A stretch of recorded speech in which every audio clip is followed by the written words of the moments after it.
classic Hull City. What can I say except Hull City till I die? I love this club, but this is classic Hull.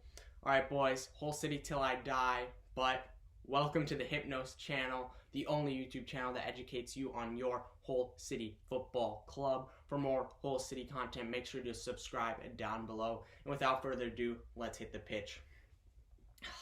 Alright boys, let's get into this match reaction plus analysis of the Hull City versus Birmingham City EFL Championship game. What a game it was. It was an absolute thriller. I love the Hull boys, but this is classic Hull. There were lots of positives, but several negatives. However, Hull City till I die, and this was an absolute thrilling game. Let's get into the starting 11. We came out in a 4-3-3, which is not the classic 4-2-3-1 that Grant McCann usually loves.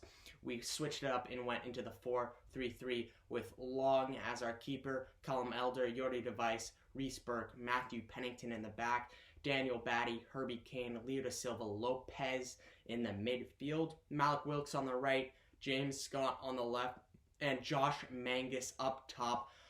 Finally, Tom Eaves is out of the starting 11, and Josh Magennis has replaced him. Booyah! Josh Magennis, get in there. All right, the 4-3-3 that we came out in was much better positioned to defeat the classic 4-4-2 that Birmingham City came out into. Grant McCann did a great job here. You got to give him credit. Lots of people are calling for him to be sacked, but you have to give him credit here. Charlton Athletic outmaneuvered us with their 4-4-2 when we came out in the 4-2-3-1 last Saturday. So this Saturday, Grant McCann came out in more of a 4-3-3 that completely dominated the Birmingham City's 4-4-2. Josh Magennis instead of Tom Eaves up front was one of the greatest things I'd ever seen when I was watching the match. 5 minutes before the match started, the starting 11 came up on the screen, and I jumped for joy. You guys know how critical I am of Tom Eaves, but the fact of the matter is Josh Magennis is flat out a better striker than him, and it showed so early in this game. In the second minute, Callum Elder whips in a free kick off of his left foot. Josh Magennis is getting mauled by Dean, the Birmingham City center back, who is basically bringing him down in the box. But right before Josh Magennis gets brought down, he flicks his head in and the ball goes into the net. Lee Camp had no chance to stop this header from Josh Magennis, and it was poetic, it was beautiful, and I loved every minute of it. It showed that when we have a different striker than Tom Eaves up top, we score goals. There's no way around it. Josh Magennis gets us off the mark early in the game, and that was huge for our momentum and huge for the team. Not too many chances came for Josh Magennis after that, but he did set up Leo da Silva Lopez perfectly when he made a run that set up James Scott's first goal, but I'll get into that a little later. Josh Magennis definitely won the starting striker spot away from Tom Eaves, and that is not me being biased. We need our strikers to score goals, control the ball, and provide help to our wingers. Josh Magennis did all of that. He controlled the ball in the midfield a good amount, but he also scored goals, which is the biggest thing we need from our Hull City strikers. All right, moving on. James Scott gets his Hull City starting 11 debut, and in the 16th minute, he gets off the mark with his first goal in a Hull City uniform. Pennington has a throw-in that goes to Josh Magennis, who holds off two defenders in the midfield beautifully, then flicks on a beautiful pass to a running Leo da Silva Lopez down the right sideline, who continues to run just until he's outside the box. Then he stops and whips in a perfect ball to James Scott, who is on the left side of the box, who heads it in perfectly into the bottom right corner. This was huge. This gives us a 2-0 lead. James Scott scores his first goal in the Hull City black and amber, And Leo da Silva Lopez, I talked about the impact he could have in this game in my match preview that I have for this game, which I will put up at the end of the video. Make sure to watch that. Leo da Silva Lopez was great in the midfield, as were our other midfielders. I'll get into that later. But he gets an assist on this play, whipping in one of the best crosses we've seen all season. James Scott gets his head on it in league camp. Once again, has no chance. This is another huge impact play that Josh Magennis has. He's the pass to the score. So he passed the ball to Leo da Silva Lopez, who whipped in the cross, which James Scott connected on. So I know that's a little confusing, but he held off two huge Birmingham City players and then flicked it on to a running Leo da Silva Lopez. Once again, showing how powerful he is and how much of an impact he has for this whole City Football Club. I know Tom Eaves couldn't have been able to do that, nor score that header or get off the mark this game. James Scott had a transfer fee of $1.5 million, which we paid happily to steal him away from Motherwell FC in the Scottish Premiership, and it looks absolutely worth it. One of Grant McCann's best signings, along with Leo da Silva Lopez, who is from Wigan. This looks like a great signing from Grant McCann, with Scott already having a goal in just 2 appearances. He gets a goal in his starting 11 debut. Only 19 years of age, and he can score goals like this and control the ball like he's shown us in the Charlton game and in this game. This looks like a great signing from Grant McCann. Great transfer choice from Grant McCann. Only 19 years of age. If we activate Malik Wilks' loan-to-buy clause, we could have our wingers for the future. Callum Grugitsky usually played on the left wing for us, but with James Scott there, I definitely think he's filled his shoes perfectly. He's scored a goal already in 2 appearances. I know it's early, but someone who's 19 years of age and has already scored and is looking this promising is amazing.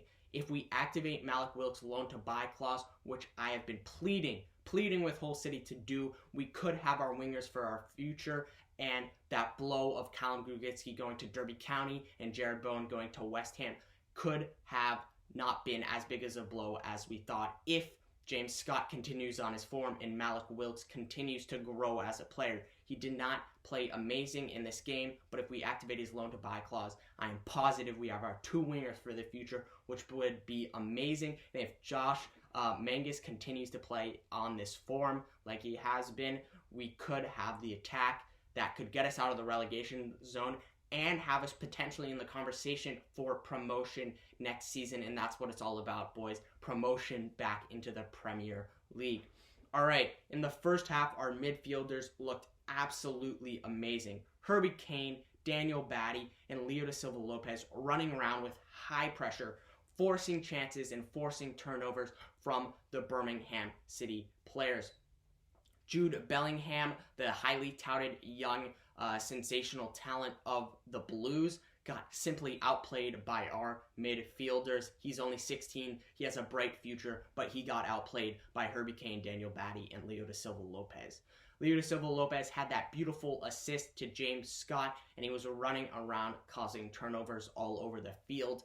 Herbie Kane had a perfect ball to Wilks early, was constantly forcing turnovers, had great passes, and created tons of chances, but most importantly, he had an amazing free kick goal that I will get into later. Daniel Batty, the day after he signs his contract extension for the Hull City Football Club, shows the front office that it was the right choice, playing very well in that CDM position, stopping a lot of balls, providing good passes, and being somewhat of an anchor as Leo da Silva Lopez and Herbie Kane were running around trying to force turnovers. Daniel Batty stayed as an anchor and played very well. Exceptional, actually, I would say, for Daniel Batty. I like the fact that he signed that contract extension. Now, back to Malik Wilks. He had 2 clear-cut chances to put the ball in the back of the net, but got tackled in both cases. If he scored either one of them, we would have won this game and taken 3 points away from St. Andrews. However, we only get 1.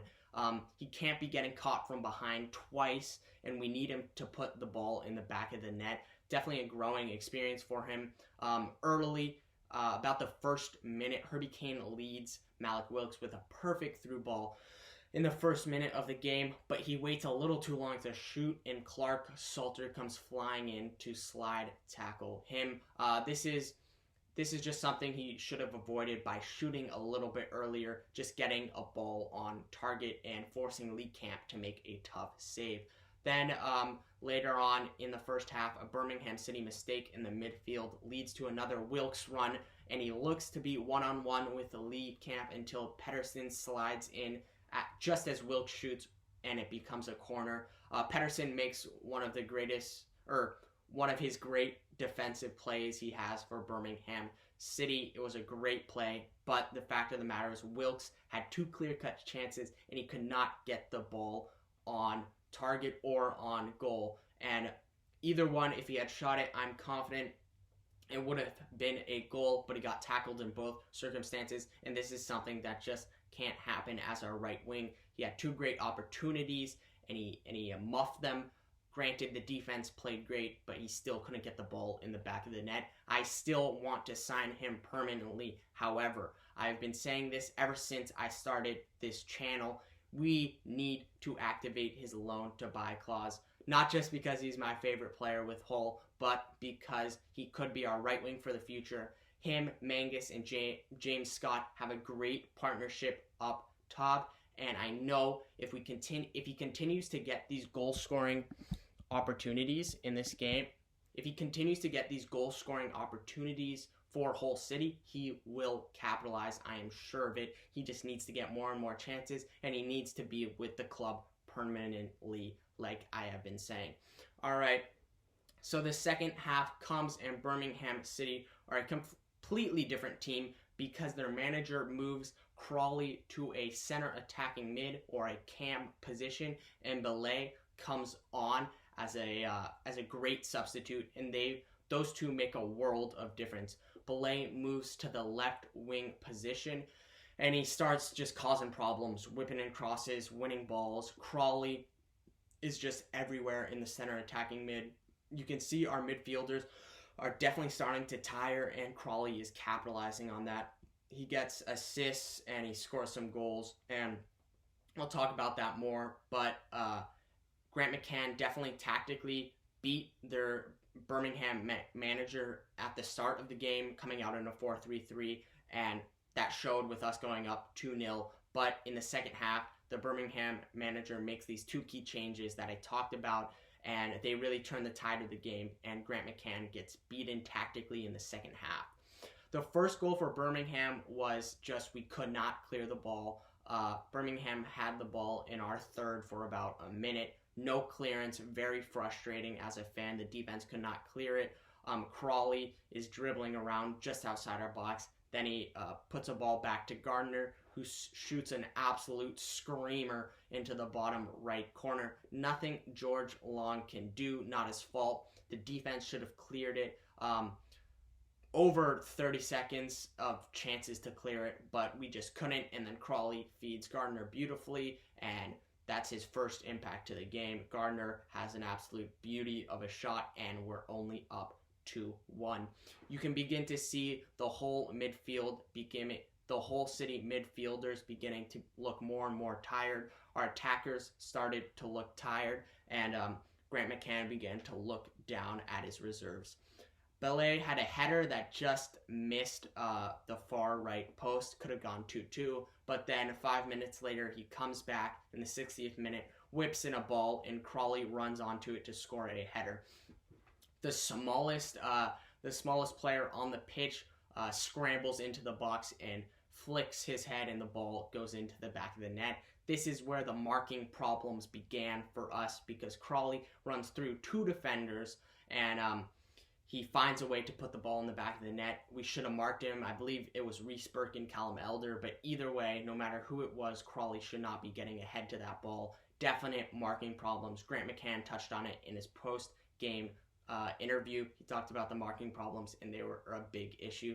So the game is 2-2 when in the 67th minute, Malik Wilks and Josh Magennis have a 2-on-2 opportunity near the Birmingham goal, and just outside of the box, Malik Wilks is tripped up. This is great play by Malik Wilks. He runs almost the length, or he starts at the midway line with the ball and brings it all the way to the just outside Birmingham City box, and he gets brought down, giving us a perfect opportunity for a free kick. I applaud Malik Wilks here. He shows us what he can really do. I know he missed those 2 chances, but he makes up somewhat for them by giving us a great opportunity for a free kick goal.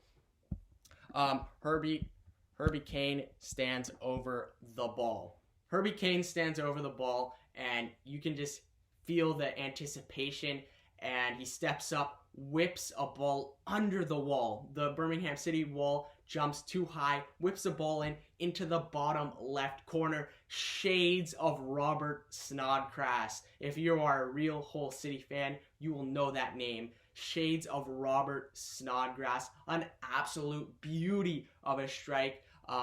He played it perfectly. He knew the wall would jump too high, slots it underneath them into the bottom left corner, and we are going absolute bonkers. I'm losing my mind. An absolute beauty. One of the best strikes I've seen from a free kick this season for Hull. Probably the best one.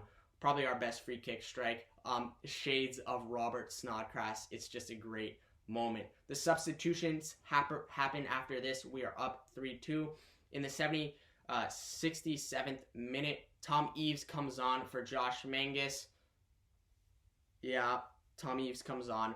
But then Josh Bowler for Malik Wilks, Keane Lewis-Potter for James Scott, Honeyman for Leo De Silva Lopez, and in the 75th minute, Kevin Stewart for Herbie Kane.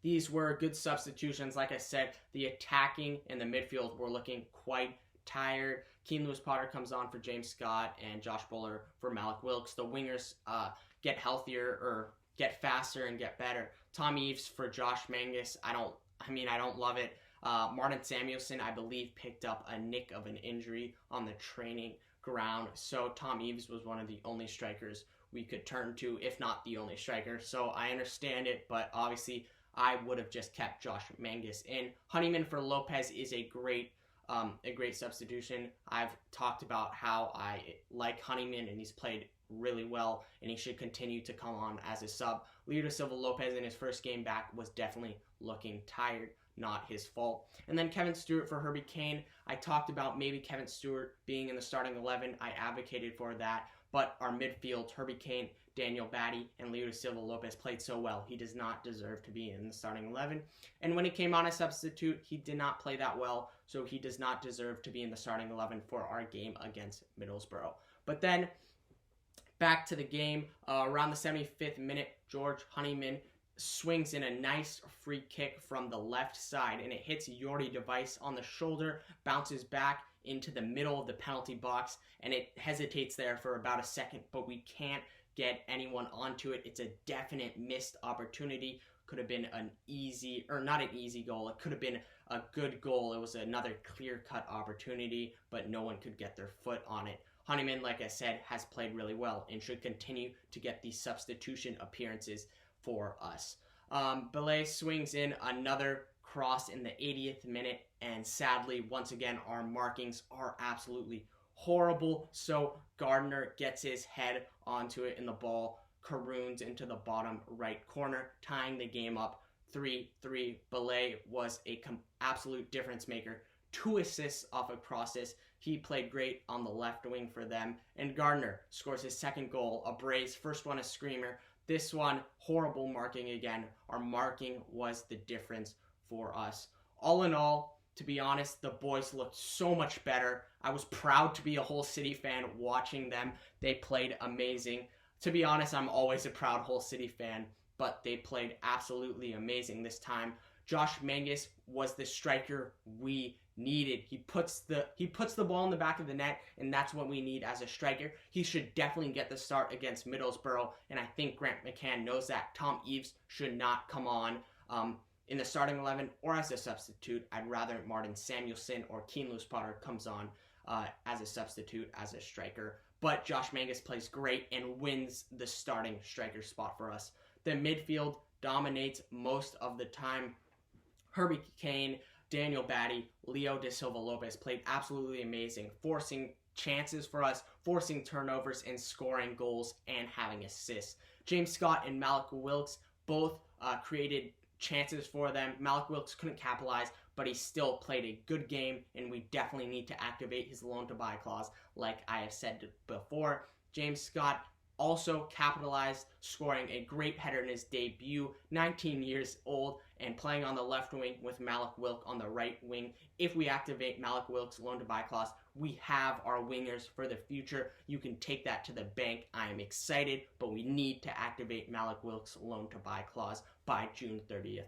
Then Herbie Kane scores a beautiful free kick. The loanee from Liverpool played great. I'm really excited to see him in these final 7 games that we have. We should have came away from St. Andrews with 3 points, but because of our marking, not controlling Belay or Crawley or Gardner, and overall bad defense definitely cost us the game. I talked about how our defense was our strength against Charlton, but it was definitely our weakness, and we should have come away with 3 points, but we only came away with 1. However, the positives are big. Josh Magennis played great. James Scott played great. Malik Wilks played good, and we need to activate his loan to buy clause. Our midfield was amazing, and I cannot wait for Thursday when we play against Middlesborough at the KCOM. So look out for my match preview of the Hull City versus Middlesbrough game, and for my video on whether or not we activate Malik Wilks' loan to buy clause, which will happen on June 30th if it does or if it doesn't. So look out for my Hull City versus Middlesbrough match preview, and I look forward to seeing you guys soon, and I can't wait for the Hull City versus Middlesbrough game. All right, boys, peace out.